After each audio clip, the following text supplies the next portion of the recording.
All right, let's talk a little bit about attachments using slip. The reason why we want to use slip is it gives us a good, strong attachment. If we do not use slip, our pieces will tend to fall apart. This is a slip here. You can see it's really muddy. It's just very watered down clay.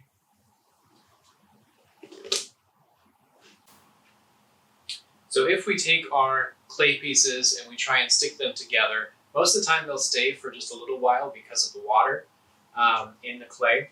But as that starts to dry out, those pieces will fall apart because there's nothing left holding those together. The slip has enough clay in it that it provides that extra structure so our attachments will stay together better. Now to make slip at home, all you need is a little container and some dried clay.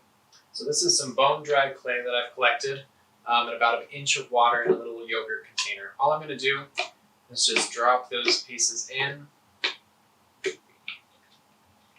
Just kind of swirl it around, and you can actually hear it start to fizz and bubble. This is all the little air bubbles that are trapped in the clay kind of coming out. Give that about 20 minutes, and it will all have what they call it delamination.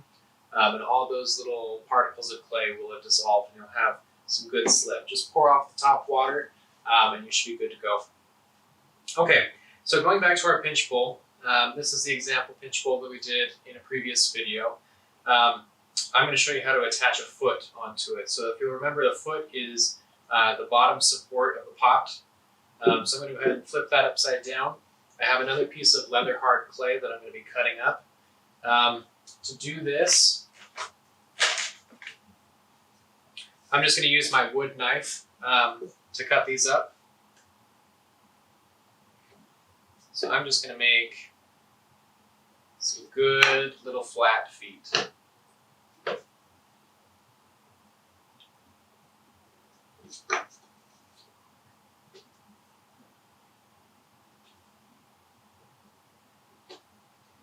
I'm actually only going to do 3 feet.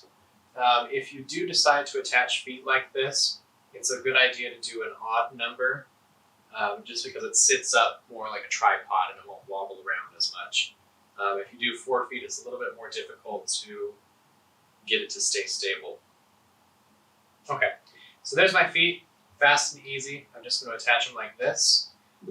So to do that, I'm going to take my needle tool, this guy, and I'm going to scratch up the points where I want my attachment to be. Now you want to scratch it up pretty good. Think of kind of a Velcro texture, because that's essentially what we're doing. Nice and torn up, nice and roughed up.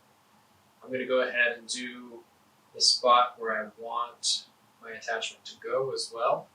And you want to do kind of like a little crosshatch thing. So back and forth, kind of a checker pattern. Then I'm going to take my slip, and you can use your finger, you can use a paintbrush, whatever you want. If you think it's kind of gross, try using a paintbrush. You're just going to apply that pretty liberally. And if you put enough on one side, you don't need to put it any more on the other side. And then you're just going to press firmly down on both pieces. Now, because this is so leather hard, I don't feel the need to support it. If your piece is a little bit softer, you may want to put a hand down on the inside just to kind of support that as you push into it. Okay. Then I'm going to take my sponge, and I'm just going to kind of lightly clean that up. It's just going to take that extra slip off. And there's my first attachment. Okay. You should press hard enough, and your attachment should be strong enough that you can hold it by the attachment without it falling. Okay. Now, of course, if your attachment is a little bit smaller, maybe don't try that. But if you've got a good sized foot on there, give it a try. Okay. I'm going to go ahead and attach these other parts.